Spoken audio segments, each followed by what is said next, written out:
Hello everyone, welcome to Programming Inspire. இது நம்ம JavaScript சீரிஸோட first video. இந்த வீடியோவில் நம்ம என்ன பார்க்க போறோம்னா வாட் எக்ஸாக்ட்லி இஸ் JavaScript. JavaScriptனா என்ன, ஸோ JavaScript எப்படி ஒர்க் ஆகுது அண்ட் பேசிக்காக JavaScriptோட ஃபண்டமெண்டல் ஐடியாஸ் என்னன்னு ஒரு கிளியர் ஓவர் வியூனை நம்ம பார்க்கலாம். நீங்கள் எப்பயாச்சும் யோசிச்சிருக்கீங்களா ஒரு வெப்சைட் ஆக்சுவலி எப்படி ஒர்க் ஆகுது? எக்ஸாம்பிளுக்கு நீங்கள் ஒரு ஃபோட்டோக்கு லைக் பண்ணும் போதும், ஒரு ஃபார்ம் ஃபில் பண்ணி சப்மிட் பண்ணும் போதும், இல்லை ஒரு வீடியோ ப்ளே பண்ணும் போதும் ஆக்சுவலாக பேக்ரவுண்டில் என்ன நடக்குது, ஸோ இது எப்படி கிளிக் பண்ணால் உடனே something actually in happen background. So இது எல்லாத்துக்கும் ஒரே ஒரு ஆன்சர் என்ன பார்த்தீங்கன்னா அதுதான் JavaScript. ஆனால் JavaScriptனா என்னென்னு ப்ராப்பராக புரிஞ்சுக்கணும்னா கொஞ்சம் டைம்லைன் பேக்குக்கு போகணும். ஸோ ரொம்ப பேக், அதாவது இன்டர்நெட்டோட இயர்லி டேஸ்க்கு நம்ம போகணும். அந்த டைமில் தான் வெப்சைட் எப்படி இருந்துச்சு, ஸோ என்ன லிமிட்டேஷன் இருந்துச்சு அண்ட் என்ன ப்ராப்ளம் சால்வ் பண்ண இந்த JavaScript கிரியேட் பண்ணாங்க. ஸோ இந்த பேக்ரவுண்டை புரிஞ்சுக்கிட்டா தான் JavaScriptோட ரியல் பர்பஸ் நம்மளுக்கு கிளியராக புரியும். ஸோ இப்போ நீங்கள் இமேஜின் பண்ணுறீங்க ஒரு வெப்சைட் ஓப்பன் பண்ணுறீங்க. ஸோ அந்த வெப்சைட்டில் பார்த்தீங்கன்னா ஒரு டெக்ஸ்ட் இருக்குது, ஒரு இமேஜ் இருக்குது அண்ட் ஒரு பட்டன் கூட அதில் இருக்குது. ஸோ நீங்கள் அந்த பட்டனை கிளிக் பண்ணுறீங்க. ஸோ இன்னும் கிளிக் பண்ணுறீங்க, மல்டிபிள் டைம்ஸ் நீங்கள் அந்த பட்டன் கிளிக் பண்ணிட்டு இருக்கீங்க, ஆனால் ஒன்றுமே நடக்காது. சீரியஸாக. ஸோ இதுதான் அந்த டைமுடைய இன்டர்நெட்டோட ரியாலிட்டி. ஸோ அந்த இயர்லி வெப்பில் பார்த்தீங்கன்னா எல்லாமே மோஸ்ட்லி ஸ்டாட்டிக் டாக்குமெண்ட் மாதிரி தான் இருந்துச்சு. ஸோ ஸ்டாட்டிக் டாக்குமெண்ட்னா அந்த கண்டென்ட் எல்லாமே இருக்கும், பட் அது லைஃப்லெஸ்ன்னு சொல்லுவாங்க. லைக் அதில் எந்த ஒரு பிஹேவியரல் ஆக்டிவிட்டிஸ் இருக்காது, யூசர் இன்ட்ராக்ஷன்ஸ் எதுவுமே நடக்காது. ஸோ இதுதான் அப்போ இருக்கக்கூடிய வெப்சைட்டோடைய பேசிக் ரியாலிட்டி. அப்போது அந்த டைமில் வெப்சைட் பில்டு பண்ண யூஸ் பண்ண ஒரு லாங்குவேஜ் ரெண்டு தான். ஸோ ஃபர்ஸ்ட் பார்த்தீங்கன்னா அது HTML. HTML என்னன்னு பார்த்தீங்கன்னா அது ஒரு வீடோட ஸ்கெலட்டன் ஸ்ட்ரக்சர் மாதிரி, லைக் ஒரு ப்ளூ பிரிண்ட்டை நீங்கள் ஞாபகம் வச்சுக்கலாம். ஸோ ஒரு வீடு பில்டு பண்ணும்போது ஃபர்ஸ்ட் ஃப்ரேம் ஸ்ட்ரக்சர் வேணும்ல. ஸோ வால்ஸ் எங்கே இருக்குது, டோர்ஸ் எங்கே இருக்குது, விண்டோஸ் எங்கே இருக்கும், ஸோ இதெல்லாம் டிஃபைன் பண்ணுவோம்ல. ஸோ அந்த மாதிரி தான் நம்மளுடைய HTML. ஸோ அது ஒரு வெப்பேஜுக்கு பேசிக் ஸ்ட்ரக்சர் கொடுக்கும். நெக்ஸ்ட் பார்த்தீங்கன்னா அது CSS. So cascading style sheet சொல்லுவாங்க. ஸோ சிஎஸ்எஸோட ஜாப் பார்த்தீங்கன்னா அது ஸ்டைல் கொடுக்கறது. சிம்பிளாக சொல்லணும்னா அது வீடுக்கு ஒரு பெயிண்ட் கொடுக்குற மாதிரியும், ஒரு ஃபர்னிச்சர் வைக்கிறது அண்ட் லைட்டிங் ஆட் பண்ணுற மாதிரி. ஸோ இந்த மாதிரியான அனிமேஷன்ஸ் அண்ட் ஸ்டைல்ஸ்லாம் நம்ம சிஎஸ்எஸ் ஹேண்டில் பண்ணோம். ஸோ வெப்சைட் விஷுவலி அட்ராக்டாக காமிக்கிறது சிஎஸ்எஸ் பேசிக்ஸ் நமக்கு ஹெல்ப் பண்ணும். ஆனால் ப்ராப்ளம் என்னன்னா இங்கே நம்மளுக்கு ஸ்ட்ரக்சர் இருக்குது, ஸ்டைல் இருக்குது, ஆனால் பிஹேவியர் இல்லை. ஸோ யூசர் கிளிக் பண்ண, டைப் பண்ணும் போது இன்ட்ராக்ட் பண்ண, ஸோ அதுக்கு லாஜிக் ஹேண்டில் பண்ண இங்கே எதுவுமே இல்லை. இன்னைக்கு நம்ம நார்மலாக யூஸ் பண்ணுற நிறைய ஃபீச்சர்ஸ் அந்த டைமில் பாசிபிளே இல்லை. ஸோ எக்ஸாம்பிளுக்கு பார்த்தீங்கன்னா நீங்கள் ஒரு லாகின் ஃபார்ம் ஃபில் பண்ணும்போது பாஸ்வேர்டு கரெக்டாக இருக்குன்னு செக் பண்ண முடியாது.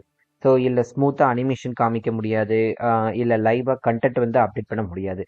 ஸோ இந்த மாதிரி நிறைய திங்ஸ் பார்த்தீங்கன்னா இப்போ நம்மளுக்கு ரொம்ப நார்மலாக தெரியும், ஆனால் அந்த டைமில் அது இவ்வளோ ஈஸியாக நடக்காது. ஒரு ஸ்மால் சேஞ்ச் வேணும்னா கூட என்டையர் வெப்பேஜை நம்ம ரீலோட் பண்ணி தான் ஆகணும். ஸோ அகெயின் பேஜ் லோட் ஆகும், அகெயின் யூசர் வெயிட் பண்ணணும். ஸோ அப்படி தான் இயர்லி வெப்சைட் ஒர்க் பண்ணிட்டு இருந்துச்சு. ஸோ இதை பார்த்தீங்கன்னா இது ஒரு ஜஸ்ட் ஒரு ஸ்மால் இன்கன்வீனியன்ஸ் மட்டும் கிடையாது, இது ஒரு ரியலான ஒரு ப்ராப்ளம் கிரியேட் பண்ணுச்சு. ஸோ ஃபார் எக்ஸாம்பிளுக்கு நம்ம ஒரு சிம்பிள் ஒரு லாகின் ஃபார்மை எடுத்துக்கலாம். ஸோ யூசர் டைப் பண்ணலனா கூட வெப்சைட்டுக்கு அதை செக் பண்ண முடியாது. ஸோ டைரக்டாக சப்மிட் பண்ணிடும். பாஸ்வேர்டு கன்ஃபியூஸ் பண்ண ஃபீல்டு இருந்தாலும் கூட ரெண்டு பாஸ்வேர்டு மேட்ச் ஆகுதா இல்லைன்னு செக் பண்ண முடியாது. ஸோ வெப்சைட்டுக்கு அந்த லாஜிக்கே இல்லை. ஸோ இதோட ரிசல்ட் என்ன பார்த்தீங்கன்னா எண்ட் யூசர் பார்த்தீங்கன்னா ரொம்ப ஃப்ரஸ்ட்ரேட் ஆவாங்க. லைக் எக்ஸ்பீரியன்ஸ் யூசர் எக்ஸ்பீரியன்ஸ் ரொம்ப கிளம்சியாக இருக்கும், யூசருக்கு ரொம்ப ஃப்ரஸ்ட்ரேட்டிங்காக ஃபீல் ஆகும். ஸோ சிம்பிளாக சொல்லணும்னா அந்த டைமில் வெப்சைட்டுக்கு ஒரு பிரெயின் இல்லாத மாதிரி.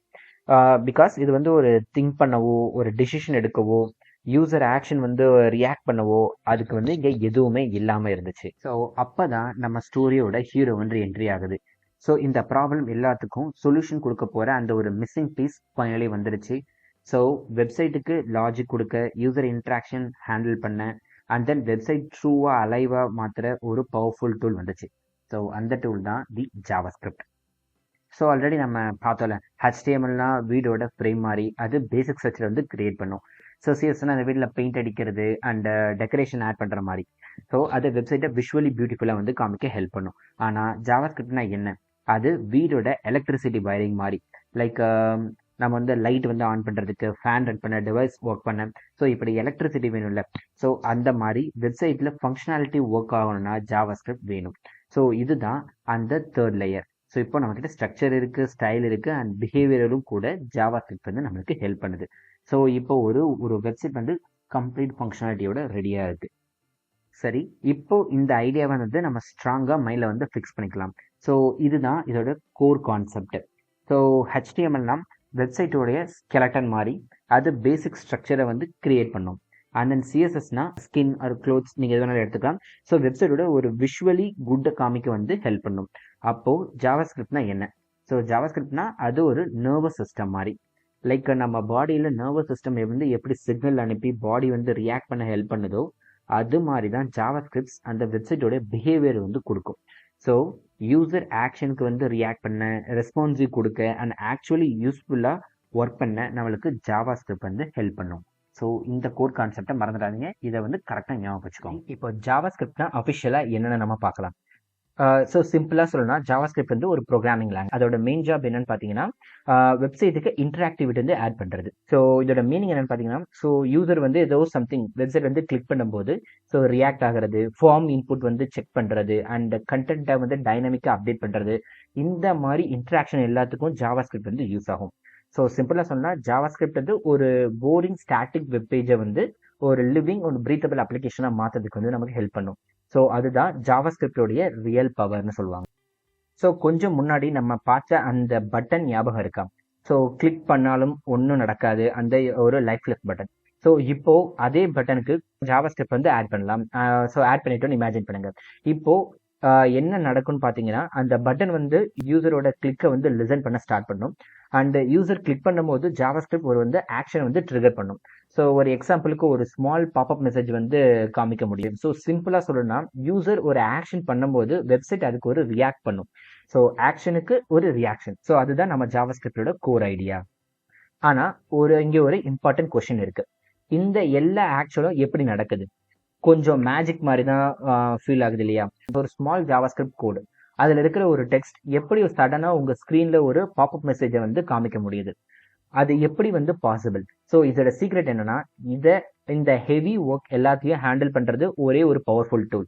அந்த டூல் எதுனா நீங்கள் டெய்லி யூஸ் பண்ணுற உங்கள் வெப் ப்ரௌசர் தான். ஆக்சுவலி இந்த ஒர்க் எல்லாம் நடக்க ரீசன் என்ன? எவ்ரி மாடர்ன் ப்ரௌசருக்குள்ள ஒரு ஸ்பெஷல் காம்போனன்ட் இருக்கும். ஸோ எக்ஸாம்பிளுக்கு பார்த்தீங்கன்னா நம்ம வந்து குரோம் எடுத்துக்கலாம், ஃபயர் ஃபாக்ஸ், சஃபாரி, எந்த ப்ரௌசராலும் எடுத்துக்கலாம். ஸோ இந்த ப்ரௌசர் எல்லாத்துக்குள்ளேயும் ஒரு இம்பார்ட்டன்ட் சிஸ்டம் இருக்கும். ஸோ அந்த இம்பார்ட்டன்ட் சிஸ்டம் என்னன்னு பார்த்தீங்கன்னா, ஸோ அதுதான் ஜாவா ஸ்கிரிப்ட் இன்ஜின்னு சொல்லுவாங்க. ஸோ சிம்பிளாக இமேஜின் பண்ணிங்கன்னா இந்த இன்ஜினுக்கு ஒரு சூப்பர் ஃபாஸ்ட் டிரான்ஸ்லேட்டர் மாதிரி ஒரு பவர் இருக்கும். ஸோ ஜாவா ஸ்கிரிப்ட் கோடை வந்து ரீட் பண்ணும், அதை வந்து அண்டர்ஸ்டாண்ட் பண்ணும் அண்ட் தென் அப்புறம் அதை வந்து எக்ஸிக்யூட் பண்ணும். ஸோ மீனிங் கோடில் இருக்கிற டெக்ஸ்ட் கமாண்டை வந்து ரியல் ஆக்ஷனாக அது வந்து கன்வெர்ட் பண்ணிக்கும். ஸோ அதனால தான் நீங்கள் கிளிக் பண்ணும்போது பாப்அப் மெசேஜ் வந்து அப்பியர் ஆகுது.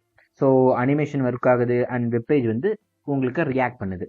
ஸோ இதெல்லாம் பாசிபிள் ஆகிறது இந்த ஜாவா ஸ்கிரிப்டோட இன்ஜினால தான். ஸோ இது வந்து main concept of Java script.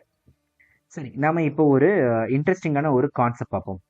இந்த கான்செப்ட் நிறைய பேருக்கு பார்த்தீங்கன்னா நிறைய பிக்னஸ்க்கு கொஞ்சம் கன்ஃபியூஷனாக வந்து கிரியேட் பண்ணும். ஸோ ஆக்சுவலி நிறைய பேர் வந்து இதில் வந்து மிஸ்டேக்கும் பண்ணுவாங்க. இதில் ப்ரௌசரில் நம்ம யூஸ் பண்ணுற நிறைய ஃபீச்சர்ஸ் பார்த்தீங்கன்னா டேரெக்டாக ஜாவா ஸ்கிரிப்டோடைய பார்ட்டுன்னு வந்து நினைப்பாங்க. ஆனால் ரியாலிட்டி என்னன்னா அது எல்லாமே அதெல்லாம் ஜாவா ஸ்கிரிப்ட் இல்லை, அது ஓகே. இதுக்கு நம்ம சில எக்ஸாம்பிள்ஸ் நம்ம இதில் பார்க்கலாம். ஸோ ஒரு வெப்பேஜில் இருக்கிற HTML கண்டென்ட்டை வந்து நம்ம சேஞ்ச் பண்ணுறோம். ஸோ இல்லை ஒரு டைமர் வந்து செட் பண்ணுறது, இல்லை ஒரு சர்வர் கிட்ட போய் வந்து நியூ டேட்டா வந்து ஃபெச் பண்ணுறது, இந்த மாதிரி நிறைய பவர்ஃபுல் ஃபீச்சர்ஸ் வந்து நம்மளால் வந்து யூஸ் பண்ண முடியும். ஆனால் இம்பார்ட்டன்ட் பாயிண்ட் என்னன்னா இந்த டூல்ஸ் எல்லாம் ஜாவா ஸ்கிரிப்டோட கோர் பார்ட் இல்லை. இந்த டூல்ஸ்லாம் கொடுக்கறது ப்ரௌசர் என்விரான்மெண்ட். ஸோ டெக்னிக்கலாக இந்த டூல்ஸை வந்து வெபேபேன்னு சொல்லுவாங்க. சிம்பிளாக இமேஜின் பண்ணுங்க. ஸோ ப்ரௌசர் கிட்ட ஆல்ரெடி ஒரு ரெடிமேட் டூல் கிட் வந்து இருக்கும். ஜாவா ஸ்கிரிப்ட் என்ன பண்ணுன்னா அந்த டூல் கிட்ட வந்து அந்த டூல் கிட்டில் இருக்கிற டூல்ஸை வந்து எப்போ யூஸ் பண்ணுறது, எப்படி யூஸ் பண்ணுறது, ஸோ ப்ரௌசர் கிட்ட இந்த இன்ஸ்ட்ரக்ஷன் தான் நம்மளுக்கு வந்து கொடுப்போம். ஸோ இதுதான் நம்ம ஜாவா ஸ்கிரிப்ட் டெக்ஸ்ட் ஃபைலில் நம்ம வந்து கோடாக எழுதுறது. இப்போ வரைக்கும் நம்ம பார்த்ததை வச்சு நீங்கள் ஒரு கன்க்ளூஷன் வரலாம்னு நினைப்பீங்க, ஜாவா ஸ்கிரிப்ட்னா ப்ரௌசருக்குள்ளே ஒர்க் பண்ணுற ஒரு லாங்குவேஜ்னு. ஆனால் இங்கே தான் ஸ்டோரியில் ஒரு இன்ட்ரெஸ்டிங் ட்விஸ்ட் இருக்குது. கொஞ்சம் இயர் முன்னாடி பார்த்தீங்கன்னா ஜாவா ஸ்கிரிப்ட் ப்ரௌசருக்குள்ளே மட்டும் இல்லை, ப்ரௌசருக்கு வெளியிலையும் ஆகும்னு சொல்லியிருக்காங்க. ஸோ சிம்பிளாக சொல்லலாம், ஜாவா ஸ்கிரிப்ட் ரெடி ப்ரௌசரை விட்டு எஸ்கேப் ஆகிடுச்சு. ஸோ அப்போது என்ன நடந்துச்சுன்னா ஜாவாஸ்கிரிப்ட் இப்போ ப்ரௌசருக்கு மட்டும் இல்லாமல் வேற என்விரான்மெண்ட்ஸில் கூட நம்மளால ரன் பண்ண முடியும். முன்னாடி வந்து பார்த்தீங்கன்னா ஜாவாஸ்கிரிப்ட் ப்ரௌசரில் மட்டும்தான் ரன் ஆக முடியும்னு நினச்சோம். ஆனால் லேட்டராக ஸோ டெவலப்பர்ஸ் வந்து இதை வந்து கண்டுபிடிச்சாங்க ஜாவாஸ்கிரிப்ட் ப்ரௌசருக்கு வெளியே வேற என்விரான்மெண்ட்லையும் ரன் பண்ண முடியும்னு. ஸோ இந்த சிம்பிளான ஐடியா தான் டெக் வேர்ல்டே ஒரு பெரிய கேம் சேஞ்சராக வந்து மாத்துச்சு. ரன் டைம் என்விரான்மெண்ட் ஒரு டேர்ம் வந்து வருது. ஸோ அதை வந்து குயிக்காக நம்ம வந்து என்னென்னு பார்க்கலாம். ஸோ ரன் டைம் என்விரான்மெண்ட் என்ன, உங்கள் கோட் வந்து ரன் ஆகிற ஒரு பிளேஸ். ஒரு சிம்பிள் எக்ஸாம்பிள் என்னென்னு பார்த்தீங்கன்னா, அதை ஒரு ஒர்க் ஸ்பேஸ் மாதிரி நீங்கள் வந்து இமேஜின் பண்ணுங்க. எல்லா ஒர்க் ஸ்பேஸ்லேயும் ஒரு கோடு வந்து ரன் பண்ண சேம் கோர் ஜாவாஸ்கிரிப்ட் இன்ஜின் வந்து இருக்கும். ஆனால் ஒவ்வொரு ஒர்க் ஸ்பேஸுக்கும் தனித்தனியாக ஸ்பெஷல் டூல் இல்லை.